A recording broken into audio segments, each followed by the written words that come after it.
konteks masyarakat kontemporer. Jadi kemudian tradisi itu pun bahkan menjadi bahan-bahan yang sebetulnya kita curi gitu. Karena kalau kita mengambil katakanlah seperti Mas Ninggit atau Mas Heridono, dia menjadi bagian dari masyarakat internasional yang mencuri tanda kutip aspek-aspek tradisi, dan aspek-aspek itu tidak pernah lagi oleh Mas Heri atau Mas Ninggit dikembalikan pada konteks masyarakat yang sesungguhnya, karena masyarakat penyangkanya telah hilang. Jadi itu sih persoalan pilihan, dan sebetulnya gampang dalam akademik kasih aja banyak elektif. Oke, kamu mengambil tradisi Jawa, tentang kebudayaan Jawa, kebudayaan Sunda, kebudayaan apapun itu bisa dikasih sebagai elektif, sebagai sebuah pilihan. Nah, cuman masalahnya seingat saya dalam seluruh konfigurasi kurikulum yang coba saya periksa, tidak ada satu mata kuliah khususnya di sekolah saya yang mengajarkan paradigma seni hari ini. Lucu kan, mereka belajar dalam konteks seni rupa kontemporer, tapi tidak ada satupun mata kuliah tentang seni rupa kontemporer hari ini di Indonesia. Itu saya pikir agak masuk akal. Silakan, Pak Yang, terima kasih untuk Saudara Sabto. Saya dalam proses ini tidak anti barat sama sekali, tidak ada. Saya cuma ini. Saya cuma membicarakan kita perlu kritis terhadap wacana-wacana, istilah-istilah yang di luar diri kita, yang berasal dari luar diri kita. Ya, itu kan itu bisa wacana Arab, ya, bisa European, bisa American, bisa Japanese, ya. Yang penting kita menerima itu dibumikan, dirasakan dengan rasa kita sendiri. Lalu yang penting adalah apakah wacana yang kita pakai ini mampu mengaktualkan potensi kita sendiri. Jangan kita membunuh apa yang kita miliki. Jadi saya tidak anti barat sama sekali, karena saya bisa masuk ke dalam wacana-wacana global karena minimal saya bisa membaca bahasa Inggris. Ya. Jadi saya tidak anti barat, tapi kita butuh kritis dengan wacana-wacana yang kita impor gitu. Ya. Jadi kita harus kritis, harus saling mendekonstruksi dan merasakan given term, given terminologies, given discourses, itu yang kita perlu. Ya, jadi bukan saja tidak anti barat, tapi bukan itu artinya ada sama sekali tidak ada. Ya, tapi perlu kritis, perlu menginstruksi apa yang kita impor supaya itu bisa mengeluarkan potensi kita sendiri dan lingkungan kita sendiri. Kepada Saudara Indra Kusuma ya. Jadi begini, kalau seni kontemporer belum berkembang di Banten, ini menurut saya cuma pada waktu. Seni kontemporer itu seperti sepak bola juga. Kalau kita belum punya audiens, tidak punya masyarakat nonton, yang menyaksikan, kita mungkin perlu belajar dari Amerika. Amerika itu kan baru 20 tahun terakhir ini dia sepak bola. Dulu itu kalau orang bicara soccer itu kita main, itu ini budaya Hispanik, budaya Latin. Tapi sekarang sepak bola yang mereka hebat. Mereka bisa masuk final tahun 4 tahun lalu ya. Karena kalau yang masuk begini, kalau kita membangun sepak bola, harus pertama kali yang dibangun adalah masyarakat yang gila sepak bola. Gitu. Makanya kan dulu mereka mengimpor, pinjam, mengadopsi. Setelah mereka punya masyarakat audiens sepak bola, sekarang bentuk semua. Ya, karena sepak bola itu juga dilepas dari audiensnya. Ya, nah, tapi begini, kekontemporeran di Banten itu beda dengan kekontemporeran di Jogja. Nah, yang ini adalah kesadaran momen sekarang.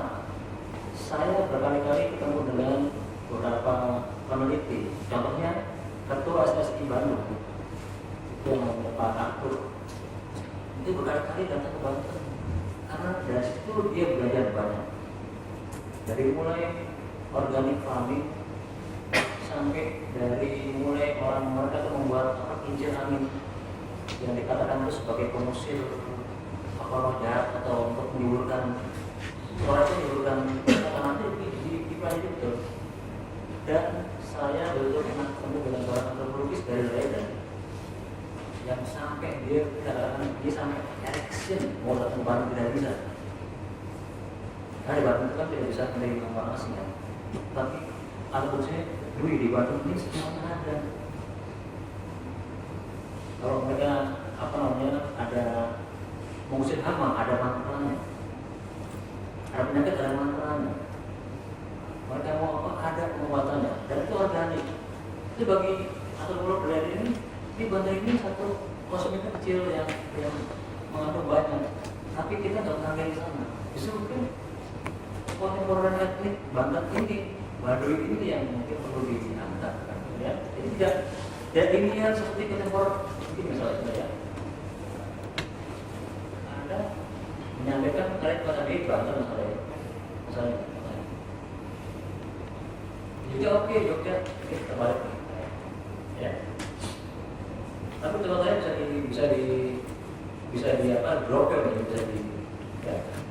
Jadi kontemporer itu akan berjalan bersama waktu bersama juga dengan munculnya audiens, gitu ya.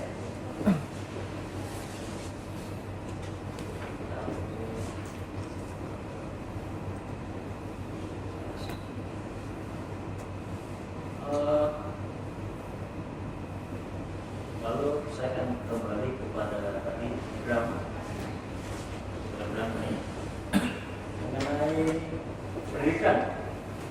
Apakah pendidikan itu harus konservatif gitu ya? Rasanya saya tidak pernah ketemu oleh dia, mungkin bukan saya ya. Karena begini, setiap lembaga pendidikan itu mesti mengalami evolusi. Ya. Kadang-kala sebuah lembaga pendidikan ini yang sudah lama itu akan menjadi ortodoks, akan menjadi konservatif.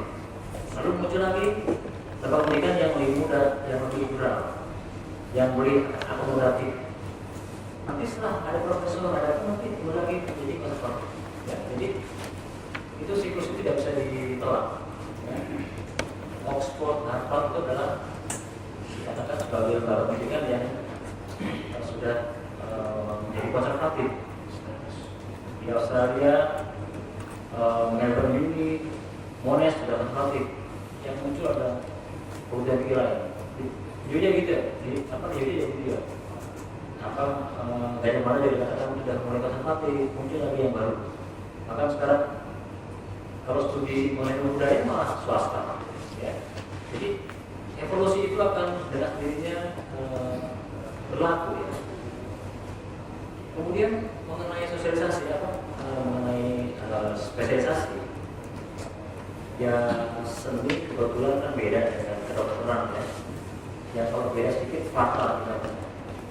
Jadi ya ini kita lebih luas ya. Ini saya akan memberi contoh ya. Ini sebuah karya seniman muda. Dia yang studinya interior design. Dia membuat karya lukisan.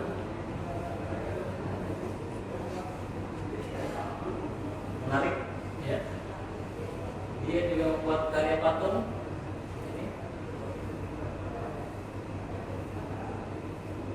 Tidak jelas. Ada patung yang kontemporer mungkin.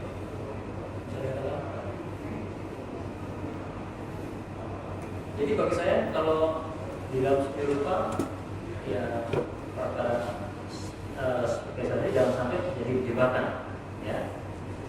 Dalam seni kita sudah mengikuti apa yang kita pikir, yang kita rasakan ya. Jangan terjebak dalam spesialisasi. Ini sebagai contoh saja. Kemudian ini saudara Diki, jadi mengenai seni kontemporer yang dimetaforkan sebagai sebuah pohon yang buahnya artifisial, tempelan. Memang begitu ya. Dalam kondisi kita sekarang begitu. Karena apa? Yaitu karena wacananya tidak sempat terbumikan. Betul-betul yang hanya yang terjadi seperti ini. Kalau di panggung itu ada spotlight. Yang kita hanya wilayah kecil. Pemain lain yang tidak kena spotlight itu tidak ada. Ya.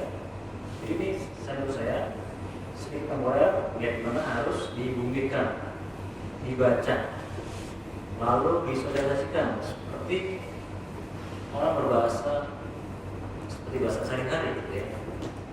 Makanya tadi mengenai apakah yang kita buat adalah teks atau wacana, itu bisa dua-duanya. Yang penting adalah itu diumumkan. Itu sekarang orang bicara SMS, itu udah bahasa Indonesia sekarang. Karena semua orang sudah tahu. Kirim SMS itu ya. Ya. Jadi yang penting adalah itu pembumian dari sebuah wacana.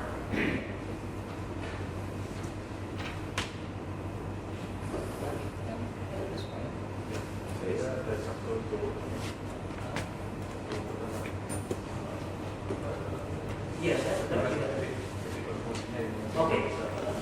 Jadi, yang menurut saya kita sekarang tidak bisa menambahkan itu barat atau tidak. Dari gunanya, ini saya pakai pulpen ini bukan malam saya. Tapi ini bukan dari sini ya. Handphone saya bukan dari produksi bagi saya. Saya baca literatur juga dalam bahasa Inggris, gitu ya. Bukan kita mengatakan dikotomi barat atau timur. Sekarang adalah bagaimana unsur yang diterima itu, apakah dari unsur yang sifatnya etnik atau lokalitas suku lain atau dari global, yang penting adalah harus dibumikan, dikaitkan dengan kekinian kita. Itu yang penting. Jangan cuma kita pakai kulit-kulitnya, lalu cerakannya dipakai sebagai senjata untuk memberangus. Nah, dalam wacana spiritual kadang-kala yang terjadi begini, istilah belum cukup dibumikan, tetapi sudah terlanjur menjadi apa-apa. Ini yang menurut saya yang harus dikritisi. Ya, gitu. Kalau saudara sebagai warga dunia global village gimana? Apakah sebetulnya dalam konteks seperti itu tidak relevan? Kita nggak bisa, sekarang nggak bisa apa? Saya bisa lihat ya, saya pernah membuat sebuah penelitian di dua kota besar di Indonesia. Itu yang kelihatan adalah ada dua raksasa yang mengaruhi. Yang pertama adalah media, yang kedua adalah liberalisasi ekonomi pemodal. Ya. Di Jogja nih, saya motret di lingkungan urban, yang muncul adalah ini kan, billboard raksasa rokok, kios handphone dan pulsa itu di mana ada. Kalau di setiap wilayah sekarang ya, di setiap kecamatan itu ada warung kecil dengan etalase kecil tulisan besar, obat vitalitas, jimping dari Cina. Itu muncul. Itu di mana-mana tuh, ya. Lalu ruko muncul, ya. Kemudian ada sekarang salon di mana-mana.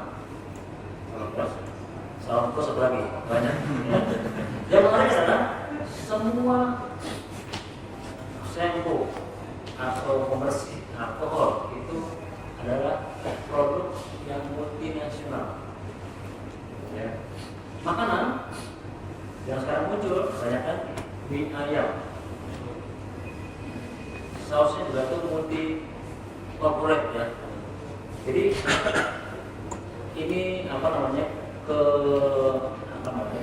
global. Jadi pengaruh media dengan modal yang besar sekali ini terjadi di mana-mana. Jadi ini maksudnya adalah kita perlu melihat kembali. Lalu pertanyaannya adalah apakah yang ada ini sudah mampu mengeluarkan potensi kita? Kalau tidak, kita perlu bertanya. Masih Pak Dwi. Saya kira sekarang kita masuk ke sesi terakhir karena waktu sudah dekat. Oke, silakan Bapak dari Medan, 1, 2, 3, ya. Yang lain? Dan sesi terakhir saya kira bisa langsung tuntaskan ya. Ya, silakan 1, 2, 3 dari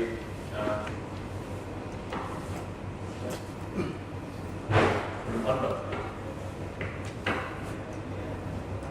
Halo. Ya, sudah. Oke. Makasih Pak.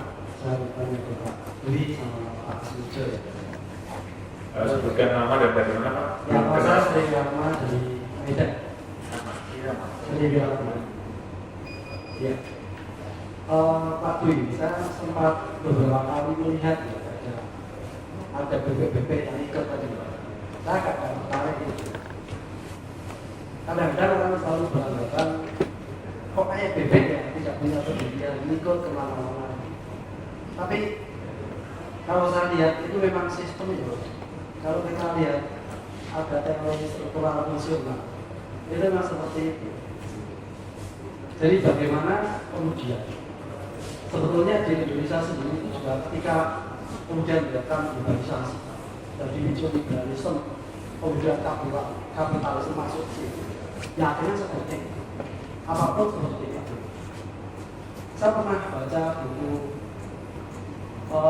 Anderson ya, dengan bukunya seni dalam masyarakat kecil, art small scale society. Ya. Di sana juga melihat bahwa seni itu kadang-kadang kalau di dalam dunia dalam arti berkembang itu selalu tidak diakui oleh dunia. Lihat Anderson. Ya. Kemudian seperti itu saja itu banyak sekali dia berlihat secara antropologis ya. Banyak sekali, tapi tetap aja tidak diakui. Ya. Kemudian yang tertarik di situ, saya ada teori semacam relativisme budaya atau relativisme. Jadi di sana bahwa sebetulnya budaya itu tidak ada tinggi atau rendah. Tinggi atau rendah budaya itu tergantung masyarakat lingkungan. Itu menurut Anderson seperti itu. Dan saya setuju. Dan pada waktu itu budaya di Jawa itu juga ngaku ya sebenarnya lebih setuju. Karena budaya tidak bisa budaya sini cuma ke sini dan lain sebagainya. Budaya itu memang dari masyarakat kemudian muncul dari masyarakat itu sendiri. Nah kalau saya lihat dari itu, sebetulnya Indonesia juga maaf ya terlalu Amerika sekali. Jadi apa yang didengungkan ke sana, kemudian ke seluruh dunia, termasuk Indonesia juga. Demikian juga kalau saya lihat Silicon Valley juga seperti itu. Artinya juga pengaruh dari sana sangat kuat. Jadi kita selalu aja seperti itu. Nah sekarang masalahnya kalau kita memang mau misalnya mengambil dari budaya lokal atau apa, yang tinggal kita masalahnya mampu tidak mensosialisasi. Karena studi kontemporer kan jelas ini dari sistem budaya, ide, gagasan, ya, dan lain sebagainya. Kita mampu nggak yang ada di situ, semua elemen yang ada di situ mampu nggak. Jadi ya secara struktural fungsional. Ya. Kemudian satu lagi. Ya, bisa singkat. Ya singkat. Sekarang yang terjadi pendidikan seni di Medan. Dan itu juga di sana orang-orang yang ngajar lukis di Unimed misalnya. Itu juga alumnus dari Pak Dwi ya, S2. Di sana misalnya ada satu dosen mengatakan dosen itu yang benar-benar, yang satu ini, padahal di sana ngajarnya itu tim, ngajarnya tim. Satu mata kuliah yang ngajar tim, dosennya banyak. Kadang-kadang mahasiswa satu diajar yang empat, sudah mati. Ya itu beda. Jadi Medan kalau tahu Medan itu namanya kan maaf ya tidak semua ya gini, banyak kelas. Jadi kadang-kadang mahasiswa malah nggak bisa artinya apa? Dia tidak bisa melihat potensi yang ada di mahasiswa itu sendiri. Makasih. Ya. Berikutnya, tolong singkat, jelas, karena waktu mepet kita sudah masuk ke waktu untuk makan siang. Terima kasih.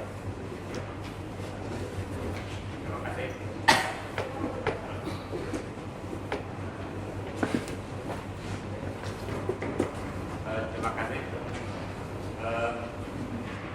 Menyambung apa yang dikatakan oleh Ida, saya kebetulan Dari mana Mas? Kita belum kenal semuanya. dari Banten. Namanya siapa? Nama saya Ruki. Ada satu persoalan, ada beberapa persoalan yang mesti kita juga selesaikan berkaitan dengan bagaimana kita melakukan penyadaran budaya terhadap masyarakat akan pentingnya sebuah seni rupa itu di mata kita. Menyambung dari apa yang dikatakan oleh Pak Indra tadi dari Banten, persoalan yang muncul sebetulnya bukan pada tingkat apresiasi masyarakat lokal terhadap pemahaman mereka terhadap seni rupa yang terjadi di Banten. Beberapa tahun yang lalu kita pernah sampai turun ke jalan beraksi ketika sekian patung yang dibuat oleh pemerintah sendiri sebelum mereka itu dihubungi Indonesia. Jujur, masyarakat sangat apresiatif terhadap kita, tapi sepertinya yang mesti harus dilakukan penilaian adalah anggota legislatifnya, dewan. Nah, mesti kita berharap dengan ke depan ada 1-2 orang lah yang betul-betul basicnya dari seni rupa juga mungkin yang masuk pada jajaran legislatif agar pemahaman masyarakat juga itu. Terus yang kedua, persoalan yang muncul kemudian seni rupa di Banten ini kan tidak begitu kurang begitu dipahami sebagai sebuah budaya, karena masyarakat di Banten itu masyarakat yang religius. Nah, seni rupa dianggap sebagai satu wacana Bisa lebih singkat lagi Mas, tampaknya tentang seni dan budaya kita sudah disampaikan oleh Mas Indra, ya. Bisa singkat lagi. Oke. Hanya mungkin persoalannya saya sepakat dengan Pak Indra, jadi mesti kita melakukan sebuah safari budaya. Saya sepakat dengan Mas Dwi kan gitu. Mas Dwi datang ke sana. Kita mudah-mudahan insya Allah ke depan akan melakukan sebuah event seni rupa Nusantara. Mudah-mudahan nanti disanding lah ke Banten, provinsi yang baru muncul, yang masih menggeliat pada persoalan seni rupa. Kemudian yang ketiga, karena ada tingkat, ada yang menjadi bahan pemikiran bagi saya, bagaimana sih pengaruh seni rupa terhadap terhadap tingkat reaksi masyarakat itu. Jangan-jangan itu kan kita juga dalam tanda kutip kita membuat karya dan dinikmati sendiri oleh kita sendiri. Nah, apakah dalam pendidikan ke depan mesti dilakukan sebuah sosiologi seni rupa? Ya. Jangan sampai kita membuat karya dinikmati sendiri, dijual sendiri tanpa melihat pemahaman masyarakat terhadap seni budaya itu, terhadap seni rupa itu. Terima kasih. Ya, terima kasih Mas Rudi dan berikutnya. Kalau bisa singkat, padat. Assalamualaikum warahmatullahi wabarakatuh. Saya Surit dari Surabaya. Karena ini singkat tempatnya, ya cuma 2. 1 tentang peran dan fungsi pendidikan dalam mengembangkan bidang profesi dan seni. Saya pikir begini, ini adalah tanggung jawab seorang pendidik sendiri, tanggung jawab moral. Karena apa? Bagaimanapun juga kurikulum untuk mempengaruhi anak didik. Saya teringat tahun 94 ketika SMSR Surabaya, Jogja, Bandung, Bali, Solo bersatu di alun-alun Kidul menolak terhadap kurikulum tahun 94. Salah satu pelakunya adalah ekonomi itu. Karena pada waktu itu adalah kurikulum yang mengikis seni murni menjadi seni kerajinan. Yang pada waktu itu kita melawan mendikbudnya adalah kalau tidak salah Wardiman. Dari situlah eksistensi pura-pura seni SMSR yang muncul seperti Ekonogro bukan produk dari sebuah akademi atau produk dari institusi saja. Dia produk dari eksistensi, produk dari karena bergaul dengan lingkungannya, memahami karakter-karakter dari beberapa teman-teman di luar daerahnya dan menciptakan semacam sharing pertemuan antara perupa-perupa muda SMSR Bali, Solo, Surabaya, dan Bandung pada waktu itu. Eksistensi pertemuan itu akhirnya melahirkan yang namanya kelompok komit dan tumbuh itu. Dan baru sekitar tahun 2000-an Ekonogro itu bisa muncul. Jadi yang kami tekankan, yang saya tekankan di sini adalah pendidikan bukan hanya memberikan peran dan fungsi saja, tapi yang lebih penting yang dikatakan oleh Mas Asmujo tadi adalah memberi fasilitas. Bagaimana seorang pendidik, bagaimana seorang institusi itu bisa mengarahkan. Kalau seniman begini, kalau kau profesional begini. Yang kedua, saya teringat juga tahun 2002 ketika wacana seni rupa kontemporer ada di Banjarmasin pada waktu itu. Ketika berupa Banjarmasin belum mengenal sama sekali apa yang namanya kontemporer. Ketika ada program kelola dan Mas Nindityo bertandang ke sana, dan 1 tahun kemudian ada Banjarmasin Art Festival. Di situ saya diundang untuk memberikan satu penyaji dan memberikan makalah. Saya menjadi shock karena apa? Berupa Banjarmasin itu dengan tragis menampilkan indigenous art, seni rupa instalasi berupa pecahan botol, pecahan piring, terus ada material-material alam yang mereka tampilkan. Seakan-akan ada sebuah festival kematian di situ, menolak kejenuhan, menolak kebingungan apa seni rupa kontemporer itu. Akhirnya saya coba menawarkan penyadaran di situ ya, bahwa seni rupa kontemporer adalah seni rupa yang bergaul, bekerja untuk lingkungannya. Mungkin ini karena temu perupa Indonesia, saya harap ajang semacam ini sebagai ajang sharing, ajang pengalaman antara mungkin saya dari Surabaya, Banjarmasin, Banten dan yang lain, ajang sharing. Apa kendala-kendala kebudayaan, apa kendala-kendala berupa, apa kendala-kendala wacana kolor yang ada saat ini itu bisa terangkat. Oke, ya, terima kasih. Ya. Saya kira sudah Bapak Pemir, jadi mohon maaf dengan segala maaf saya tidak bisa memberi ruang yang begitu luas rupanya untuk yang pertanyaan karena waktu sangat mepet, dan saya kira bisa langsung ditanggapi oleh Mas Asmunco dan Pak Dwi. Ya, Mas sudah tanya dari Medan. Ya, sebetulnya sih di persoalan mendetek gitu ya, mendetek. Ya saya pikir nggak ada salahnya kalau memang kita mengikuti apa yang baik, sejauh itu baik. Nah, cuman persoalannya dalam seni rupa kontemporer ada bukan persoalan mendetek, tapi persoalan pilihan. Nah, gini, kalau kemudian kita banyak sekali memakai analisisnya orang barat, karena yang paling rajin dan paling canggih menganalisis itu orang barat. Nah, jadi sebetulnya kalau kita mau membahas kolonial, sebetulnya kan berbeda negara-negara bekas kolonial juga orang barat yang banyak kita. Kalau kamu yang tradisinya mau muncul, oke, kami yang ngajak orang barat. Orang barat juga yang mengeluarkan banyak uang untuk kegiatan-kegiatan kebudayaan. Nah, itu yang harusnya dibebeti oleh pemerintah Indonesia, diikuti. Nah, sekarang kan kalau kita mau penelitian, tanya Mas Dwi, berapa sih honor untuk peneliti? Dianggap ada perguruan tinggi juga, berapa honor para peneliti itu?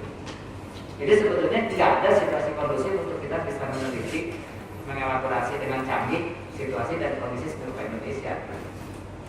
Nah, dalam hal lain seni rupa kontemporer sebetulnya memberikan akses pada kita untuk menjadi kritis, tapi melalui saluran yang lain. Berkarya kan kata Mas Dwi, di berkarya itu kan juga meneliti. Nah, cuma tadilah resiko inilah choice yang sangat beresiko karena kemudian penelitian itu kan harus dibaca. Nah, menurut saya juga ini berkaitan dengan kenapa yang kita bicarakan dalam konteks seni rupa kontemporer itu sesungguhnya sangat sempit, karena yang kita bicarakan terutama dengan karya-karya seni yang sifatnya transgresif itu mengganggu karena yang harus diganggu di masyarakat kapitalis dengan budaya kapitalistiknya itu harus diganggu.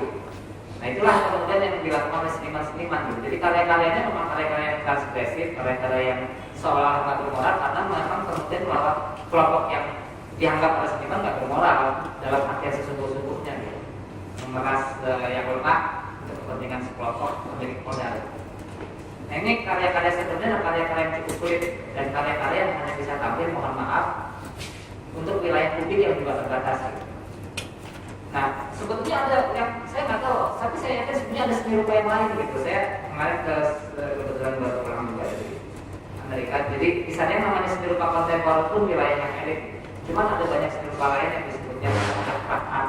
Nah, saya sendiri ya karya-karya yang sebagian besar bahkan yang Mas Dwi tunjukkan tadi.